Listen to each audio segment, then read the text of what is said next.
Socialment sempre s'ha vist més natural que els tios entrin a les ties per lligar. Són les normes de l'heterosexualitat, ja sabeu. El fet que siguin ells els que més sovint prenguin la iniciativa els hi dona molt de poder, perquè imposen una forma determinada de fer-ho. Us ho explico amb una situació. Arriba un tio i mentre pregunta el nom passa el seu braç per la teva cintura o espatlla, o bé interromp els teus dàncings amb les col·legues perquè ha decidit que en aquell moment vol parlar amb tu. Vaja, que molts nois entren a lligar arrasant, sense tenir en compte què vol l'altra persona. Per això, avui m'agradaria donar algunes pistes als nois per entrar a lligar sense molestar.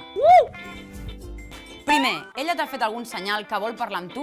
Em refereixo a un senyal clar, de complicitat. Us heu mirat, us heu somrigut, no? Doncs passa.